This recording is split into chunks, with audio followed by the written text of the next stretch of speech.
خان صاحب کو اس وقت اڈیالہ جیل سے شفٹ کر رہے ہیں بنی گالہ اپنی راشگاہ کے اوپر. خان صاحب کی نہ کوئی ڈیمانڈ تھی نہ خان صاحب کی کوئی خواہش تھی. حالات ٹھیک ہونے چاہیے ہم سمجھتے ہیں اور اس طرف سمت کی طرف بڑھنے چاہیے. پاکستان تحریک انصاف کے اس وقت سینٹرل سیکریٹریٹ کے اندر آپ موجود ہیں, آپ یہ چیز کور کر رہے ہیں. یہاں پہ ہمارے 3 حلقے ہیں, 46, 47 اور 48. تینوں کینڈیڈیٹ یہاں آ چکے ہیں اور آئندہ کے لائے عمل اسلام آباد کے حوالے سے بتائیں. میں آپ کی موجودگی کا فائدہ اٹھاتے ہوئے قوم کو یہ بات بتانا چاہتا ہوں کہ جیسے خبر بریک ہو رہی ہے اور ٹویٹر پہ ٹاپ ٹرینڈ چل رہا ہے, خان صاحب کو اس وقت اڈیالہ جیل سے شفٹ کر رہے ہیں بنی گالہ اپنی راشگاہ کے اوپر. خان صاحب کی نہ کوئی ڈیمانڈ تھی نہ خان صاحب کی کوئی خواہش تھی, نہ خان صاحب اس چیز کے متمل ہو سکتے ہیں کہ میں کوئی آرام و عیاش کی جگہ جو ہے نا مجھے فراہم کی جائے. خان صاحب پچھلے 6 مہینوں سے قوم جانتی ہے, قیدی نمبر 804 جیل کے اندر 6x4 کے سیل کے اندر موجود ہے. وہ یہ کہتا ہے, وہاں سے واضح میسج بھیجتا ہے کہ میں باہر کی غلامی سے اندر کی آزادی میں مطمئن ہوں. قوم نے جس طرح 8 فروری کو نکل کے اعتماد کا اظہار قیدی نمبر 804 کے اوپر کیا, پاکستان کی سیاسی تاریخ اس چیز کی غماز ہے کہ اس طرح کبھی بھی کسی سیاسی جماعت کو اس طرح کا مینڈیٹ حاصل نہیں ہوا. لیکن اس مینڈیٹ کی جس طرح بے توقیری کی جا رہی ہے, میں سمجھتا ہوں کہ جو ہمارے اپوننٹ ہیں وہ اس چیز کا بھی اعتراف کرتے ہیں کہ 8 تاریخ کو آپ لوگوں نے بھی کور کیا, انٹرنیشنل میڈیا نے, مبصرین نے بھی کور کیا. وہ یہ ان کی خبر یہ ہے کہ پولنگ سٹیشن کے اوپر پیسفل طریقے سے وہ پولنگ ہوئی ہے. رزلٹ بھی وہاں سے فارم 45 کی صورت میں پیسفل طریقے سے ہوا. اکا دکا جگہوں پہ مطلب ہوا ہے. پنجاب میں چونکہ اس دن نیٹ بند تھا. شرمناک واقعہ یہ ہے کہ پاکستان کے ادارے جو جن کے انڈر جو ہے نا یہ الیکشن کنڈکٹ ہو رہا تھا, بجائے ان کی کوشش یہ ہوتی کہ ٹرن آؤٹ اوپر جائے, نیٹ کی سہولت فراہم کرتے, فون کی سہولت, چونکہ خود انہوں نے ویب سائٹ کے اوپر کہا تھا کہ 8300 پہ آپ ماریں گے شناختی کارڈ تو آپ کو پولنگ اسٹیشن کا پتہ چل جائے گا. بجائے اس کی کہ معاونت کرنے کے الیکشن کمیشن نے یہ کیا کہ نیٹ ہی بند کر دیا, فون کو شٹ ڈاؤن کر دیا.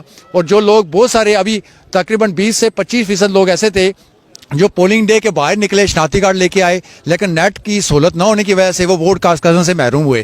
تو یہ سارا الزام الیکشن کمیشن آف پاکستان کے اوپر جاتا ہے. سلیکشن کمیشن راجہ اسکندر سلطان صاحب جو یہ کنڈکٹ کر رہے تھے, ڈے فرسٹ سے ہمیں ان کے اوپر عدم اعتماد تھا. یہ انتہائی انکیپیبل بندے ہیں. ان کا جو الیکشن کمیشن ہے انتہائی انکیپیبل بندہ ہے. پورا امن طریقے سے جو کہہ رہے ہیں کہ ہم نے کیا ہے, سیکیورٹی کا سہارا بنا کے انہوں نے یہ نیٹ بند کیا تاکہ ٹرن آؤٹ کم رہے. ٹرن آؤٹ آپ کو پتا ہے کہ 40 سے 45% رہا ہے جو کہ انٹرنیشنلی. اچھا نہیں, مجھے یہ بتائیں کیونکہ ایک بہت بڑی خبر ہے, عمران خان صاحب کو پہلے اٹک جیل میں رکھا گیا, اس کے بعد اڈیالہ جیل میں رکھا گیا, اور اگر بنی گالہ شفٹ کیا جاتا ہے تو حالات بہتری کی طرف آ رہے ہیں یا جو ان کا ایک ٹاسک تھا وہ مکمل کر لیا گیا ہے؟ نہیں دیکھیں جی, ان کا ٹاسک تو مکمل ہو گیا ہے. 3 کیسز کے اندر جو ان کے مطلب گنے ہوئے 3 کیسز ہمیں پتا تھا کہ یہ بوگس کیس ہیں, پولیٹیکل موٹیویٹڈ کیسز ہیں. ان میں جان جس طرح چلایا گیا, جس طرح آئین اور قانون کی دھجیاں اڑائی گئیں, جس طرح جج صاحب نے بیٹھ کے ایز اے صوبیدار کردار ادا کیا, وہاں پہ خان صاحب کو دیکھا. ہمارے جو ڈیفنس لائرس تھے ان کو ان کا لائر اپوائنٹ کر دیا گیا, ہمارے لائر کی ایکسیس بند کر دی گئی, ہمارا رائٹ آف ڈیفنس جو ہے وہ کلوز کر دیا گیا. جس طرح یہ کیس چلائے گئے, میں سمجھتا ہوں کہ یہ اوپر جب کہیں کسی کوئی اندھا بھی مطلب بیٹھا ہوگا انصاف کی کرسی کے اوپر, یہ تو کنوینشن ختم ہو جائیں گی. بات یہ ہے کہ اس کے بعد انہوں نے 9 مئی کے 12 کیسز خان صاحب کے اوپر ڈالے ہوئے تھے. آپ نے گزشتہ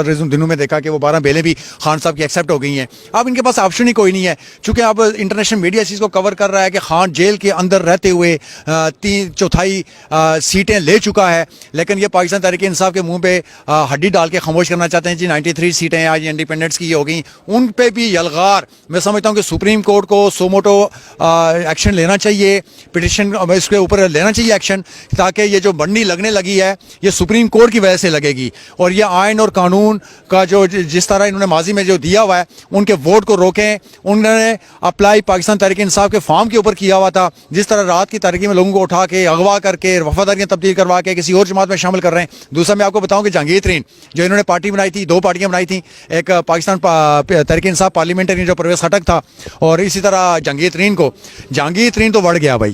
وہ اس لیے بڑھا کہ اس کی سیاست شروع ہی خان کے خلاف تھی. جب اس نے دیکھا عوام باہر نکلے, اس کی ضمانت ضبط ہوئی, میں سمجھتا ہوں کہ اس کو چلو بھر پانی لے کے ڈوب کے مرنا چاہیے. سیاست تو سیاست, اس کو ہمیشہ کے لیے سیاست سے توبہ کر دینی چاہیے. یہ ایسے مورے ہیں پاکستان کی سیاست کے اندر جو ہمیشہ جمہوریت کو نقصان پہنچاتے رہے, سیاست کو نقصان پہنچاتے رہے. اسی طرح پرویز خٹک نے بھی جو دعویٰ کرتا رہا کہ میں تحریک انصاف کو ختم کر دوں گا, دفن کر دوں گا, میں ایک پارلیمنٹرین وہاں پہ ایک فارورڈ بلاک گروپ بنا دوں گا.